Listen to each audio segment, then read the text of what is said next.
जय हिंद मेरे प्यारे बच्चों, स्वागत है आप सभी का एक नए सेशन में। और इस सेशन में बात करेंगे हम अप्लाइड फिजिक्स फर्स्ट के बारे में, यानी कि polytechnic first semester applied physics first का जो सब्जेक्ट है लगभग ये सभी ब्रांचों में कॉमन सब्जेक्ट है, यानी कि अगर आप किसी भी ब्रांच से हैं तो आपको ये सब्जेक्ट पढ़ना ही होता है।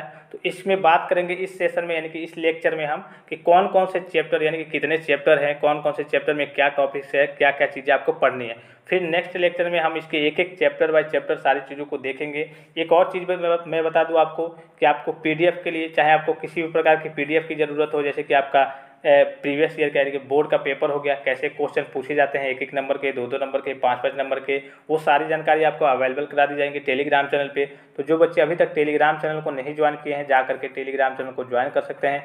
आगे चल को आपके लिए काफ़ी हेल्पफुल रहने वाला है। आपको सारी इन्फॉर्मेशन और हर एक लेक्चर वगैरह, पीडीएफ वगैरह सारी चीज़ें आपको प्रोवाइड की जाएगी। Previous year question paper, board paper कैसे आता है, क्या सारी चीज़ें पूछी जाती हैं। तो इसमें हम बस टॉपिक कवर करेंगे कौन सा चैप्टर का, कि कौन सा चैप्टर रहने वाला है, कौन से चैप्टर में आपको क्या क्या पढ़नी है। और नेक्स्ट लेक्चर में हम एक एक करके चैप्टर बाय चैप्टर सारी चीज़ों को पढ़ेंगे। तो देखिए बच्चों, यहाँ पे लिखा हुआ है आपका अप्लाइड फिजिक्स फर्स्ट। अब इसमें पढ़ना क्या क्या है, कौन कौन से चैप्टर है। तो सबसे पहला जो चैप्टर आपका रहने वाला है वो आपका रहने वाला है यूनिट एंड डायमेंशन। एक और चीज़ मैं आपको बता दूं, अगर आप रेगुलर लेक्चर देखते होंगे तो आपको मालूम होगा और भी सब्जेक्ट का, कि आपको जो भी फोकस करना है, जो भी आपके मेन सब्जेक्ट है, मेन आपके जो हेडिंग्स है, कह लीजिए उसको इंग्लिश में ही याद रखना है। जैसे यूनिट एंड डायमेंशन का होता है मात्रक एवं विमाएँ, ठीक है। तो आपको मात्रक एवं विमाएँ याद नहीं करनी है। अगर एग्जाम में आपसे पूछ देता है कभी यूनिट्स मतलब कि मात्रक इसकी क्या होगी, या फिर इकाई वगैरह, या फिर डायमेंशन विमाएँ इसकी क्या होगी, तो जो इंग्लिश में पूछेगा ना, जैसे पेपर आपका हिंदी में भी रहेगा, इंग्लिश में भी रहेगा, तो पूछेगा dimension, what is dimension.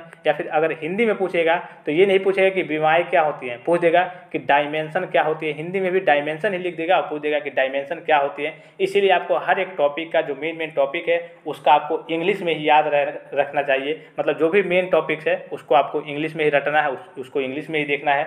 Hindi पे ज़्यादा फोकस नहीं करना है। आगे चल के अगर आप बीटेक भी करेंगे या फिर आप पॉलिटेक्निक सेकेंड ईयर में जाएंगे, हालांकि लिख सकते हैं, एग्जाम में हिंदी ही लिखा जाता है, हिंदी में कोई दिक्कत नहीं है, लेकिन आप फोकस करेंगे इंग्लिश पे। जो मेन टॉपिक्स हैं, भले ही आपको डिफिनेशन वगैरह हिंदी में आपको लिखना है, लेकिन मेन टॉपिक्स आप इंग्लिश में भी लिख सकते हैं। और पॉलिटेक्निक की बात करें तो आप मिक्सअप लिख सकते हैं, हिंदी लिखिए, इंग्लिश लिख लिए, मिला के लिखिए, कोई दिक्कत नहीं है। बहुत एक दो बच्चे होते हैं जो सीबीएसई बोर्ड के होते हैं जो पूरा पेपर इंग्लिश में लिखते हैं, नहीं तो आप तो सभी बच्चे की बात करें यूपी पॉलिटेक्निक में तो सभी बच्चे हिंदी में ही पेपर को लिखते हैं। तो आप भी हिंदी में ही लिखेंगे, लेकिन मेन जो हेडिंग्स है उसको आप इंग्लिश में लिख देंगे तो कोई दिक्कत नहीं है। और इंग्लिश आपको याद भी रखना है, इसलिए कि आपके जो पेपर वगैरह पूछे जाते हैं वो हिंदी में इंग्लिश में दोनों में पूछे जाते हैं, लेकिन इंग्लिश वाले जो शब्द हैं उसको हिंदी में तो लिखा जाता है लेकिन पूछा जाता है इंग्लिश में ही। जैसे कि मैंने आपको एग्जांपल दिया कि पूछेगा इंग्लिश में, पूछेगा व्हाट इज डायमेंशन, और हिंदी में होता है डायमेंशन का मतलब विमा। तो जब हिंदी में पूछेगा तो ये नहीं पूछेगा कि विमाएँ क्या होती है, पूछ देगा कि डायमेंशन क्या होती है हिंदी में भी। अब आप हक्के बक्के रह जाएंगे, कह रहे यार ये तो डायमेंशन हम पढ़े नहीं, कहीं विमाएँ पढ़े हैं, विमाएँ आपको मालूम रहेगा कि इसका इंग्लिश यही है, तो दिक्कत में पड़ जाएंगे।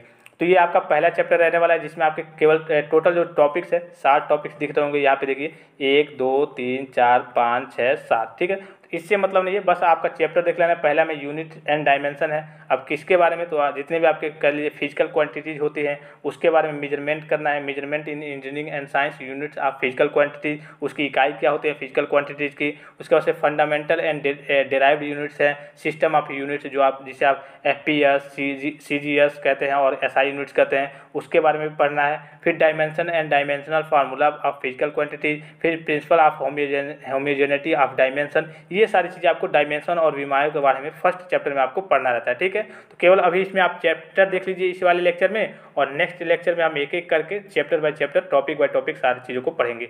दूसरा जो आपका चैप्टर रहने वाला है वो आपका फोर्स एंड मोशन, यानी कि बल और गति, ये आपको पढ़ना है। तो बल में आपको वेक्टर वगैरह पढ़ने रहते हैं, स्केलर एंड वेक्टर क्वांटिटी, फिर एग्जाम्पल वगैरह, फिर addition and subtraction of vector, फिर आपका फोर्स वगैरह, मोमेंटम वगैरह, statement and derivation of conservation of linear momentum. और इसमें देखिए डेरिवेशन थोड़ा सा मेन होता है इस वाले चैप्टर में। इस वाले चैप्टर में का फिजिक्स की बात करें ना तो उसमें डेरिवेशन आपका मेन होता है। डेरिवेशन मतलब होता है कि आपके जो फार्मूले होते हैं उसकी उत्पत्ति कहाँ से होती है। जैसे F इक्वल टू मान लीजिए कि ma हो गया, ठीक है, न्यूटन का जो फार्मूला है, तो F इक्वल टू ma हो गया। तो अब ये आता कहाँ है, कैसे आता है, इसी को हम शॉर्ट भाषा में एक तरीके से डेरिवेशन कहते हैं। जैसे इंग्लिश में आप लोग नाम सुना होगा अपने हाई स्कूल में तो नहीं सुना होगा, हो सकता है इंटरमीडिएट जो बच्चे करके आएंगे उनको मालूम होगा। तो डेरिवेशन का मतलब होता है जो फार्मूला होता है उसकी उत्पत्ति कैसे होती है, तो उसको फिगर की सहायता से आपको बना करके बताना होता है कि हाँ ये ऐसे होता है। तो ये आपका डेरिवेशन कहलाता है। तो हम अगले के लेक्चर लेक्चर में एक एक टॉपिक जब कवर करेंगे तो सारी चीज़ों को पढ़ेंगे। अभी मैं आपको एग्जांपल के थ्रू जो मेन टॉपिक्स है, मेन चीज़ें हैं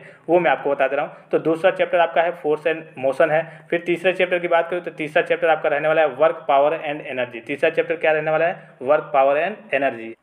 और ये जो आपका चैप्टर रहने वाला है जो वर्क, पावर एंड एनर्जी, ये काफ़ी ज़्यादा कह लीजिए कि इंपॉर्टेंट है और इसमें कई सारे डेरिवेशन है। ठीक है, इस चैप्टर में work, power and energy, work के लिए भी है, पावर के लिए भी है, एनर्जी के लिए है, सभी के लिए इसमें डेरिवेशन है। तो इस चैप्टर को आप इंपॉर्टेंट की कैटेगरी में रखेंगे। बहुत ज़्यादा क्वेश्चन इससे आपके एग्जाम में पूछे जाते हैं। ठीक है, ये एक चीज़ आपको दिख रहा होगा पीरियड्स, ये आपको दिख रहा होगा पीरियड्स, 10 पीरियड्स, किसी में 8 पीरियड्स। तो पीरियड्स से आपको कोई लेना देना नहीं है, पीरियड्स ये आपके कॉलेज के टीचर के लिए है। यानी कि इतने पीरियड्स में आपको ये जो चैप्टर है इसको खत्म कर देना होता है, पढ़ा देना होता है। तो ये तो आपके कॉलेज के ऊपर डिपेंड करता है, कभी कभी पहले ही खत्म कर देते हैं, कभी कभी 12 पीरियड ले लिए, तो इससे कोई मतलब नहीं होता है। बस ये लिखा रहता है बोर्ड के अनुसार कि हाँ इतने लेक्चर में, इतने पीरियड्स में ये चैप्टर खत्म हो जाएगा। तो इससे आपको कोई लेना देना नहीं होता है। मतलब मैंने आपको बता दिया कि आपके बच्चों के मन में कुछ डाउट्स वगैरह देख के आ जाएंगे कि 10 पीरियड, 8 पीरियड, ये क्या लिखा हुआ है। फिर आपका चौथा चैप्टर होने वाला है रोटेशनल मोशन, यानी कि रोटेशनल मोशन में क्या क्या चीज़ें, कंसेप्ट पढ़ना है, ट्रांसलेटरी एंड रोटरी मोशन के बारे में एग्जाम्पल पढ़ना है, डिफिनेशन पढ़ना है, टॉर्क का, एंगुलर मोमेंटम का, ये सारी चीज़ें आपको इसमें पढ़नी है रोटेशनल मोमेंटम वाले चैप्टर में। ठीक है, इंग्लिश पे मैं फिर से कह रहा हूँ कि इंग्लिश वाले जो वर्ड है, जो टॉपिक रहेंगे ना, उसको आप इंग्लिश में ही याद करेंगे। अब ये नहीं कि मोशन है तो गति रटे रहेंगे। अब एग्जाम में कैसे पूछ लेगा? हिंदी में पूछेगा। मान लीजिए कि व्हाट इज मोशन, थोड़ा सा ध्यान से समझेंगे, कई बच्चे हो सकता है व्हाट इज मोशन। अब देखिए मोशन मतलब हो गया गति आपका। अब हिंदी में पूछेगा, दोनों में पूछता है आपका पेपर। अब हिंदी में पूछेगा तो ये नहीं पूछेगा गति क्या होता है, ये पूछ देगा मोशन क्या होता है, मोशन क्या होता है। अब आप कहेंगे अरे यार हम मोशन तो हम पहली बार सुन रहे हैं, हमने तो गति सुना। मतलब आपको नहीं मालूम चल पाएगा जब आप मोशन रटेंगे ही नहीं, मतलब जानेंगे नहीं, आप केवल हिंदी पे फोकस करेंगे।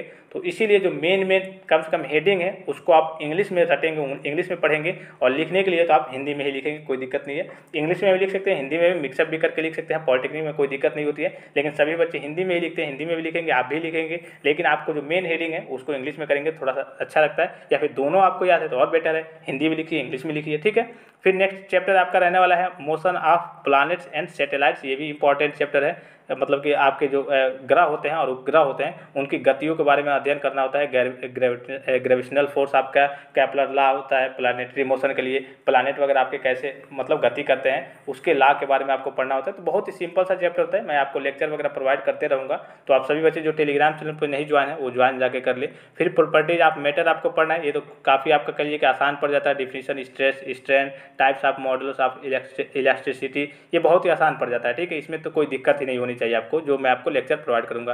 फिर नेक्स्ट चैप्टर यानी कि 7वां चैप्टर आपका रहने वाला है, ये आपका लास्ट चैप्टर है हीट एंड थर्मोडायनेमिक्स, यानी कि उष्मागतिकी और उष्मागतिकी के बारे में पढ़ना रहता है। तो ये भी आपका टेम्परेचर से रिलेटेड होता है। तो ये भी आपका काफ़ी आसान चैप्टर होता है। और zero law, first law, second law, ये आपको जब थर्ड सेमेस्टर में आप जाएंगे ना, जैसे मान लीजिए कि आपका मैकेनिकल ब्रांच है, मैकेनिकल की बात कर रहा हूँ मैं, तो थर्ड सेमेस्टर में जब आप जाएंगे तो एक सब्जेक्ट आपका रहेगा थर्मल इंजीनियरिंग, उष्मा इंजीनियरिंग। तो यही सारे आपको टॉपिक्स पढ़ने को देखने को मिलेंगे। Isothermal, zero law, first law, second law, thermodynamics का वो आपका चैप्टर एक सब्जेक्ट ही है थर्मल इंजीनियरिंग, यानी कि उष्मा के बारे में आपको पढ़ना रहता है। तो वही टॉपिक्स इसमें भी है। फर्स्ट सेमेस्टर में आपके ये फिजिक्स का चुकी है और भी सारी चीज़ें। अगर आप जैसे अपने ब्रांच के अकॉर्डिंग जब आप सेमेस्टर में आगे बढ़ते रहते हैं तो सब्जेक्ट सभी के चेंज होते रहते हैं। बहरहाल अगर बात करें फर्स्ट सेमेस्टर और सेकेंड सेमेस्टर लगभग कॉमन चलते हैं और थर्ड सेमेस्टर से लगभग सारी चीज़ें धीरे धीरे अलग होने लगती हैं आपके ब्रांच के अकॉर्डिंग। तो ये आपके बच्चों 7 सब्जेक्ट यानी कि 7 चैप्टर आपको पढ़ने हैं अप्लाइड फिजिक्स फर्स्ट में। नेक्स्ट लेक्चर में हम एक एक चैप्टर करके कवर करेंगे कि इस चैप्टर का मतलब एक एक टॉपिक कवर करेंगे और जो मेन टॉपिक होता है वो पढ़ेंगे और जो बेसिक से टॉपिक्स होते हैं उसको भी पढ़ेंगे, डेरिवेशन वगैरह भी करेंगे। तो जो भी बच्चे अभी तक टेलीग्राम चैनल पे नहीं ज्वाइन है टेलीग्राम को जाकर के ज्वाइन कर सकते हैं PDF वगैरह के लिए और हर एक प्रकार के अपडेट्स और हर एक प्रकार के लेक्चर्स को देखने के लिए या फिर जानने के लिए। तो सेशन को यहीं पर समाप्त करते हैं। तब तक के लिए आप अपना ख्याल रखिएगा। जय हिंद।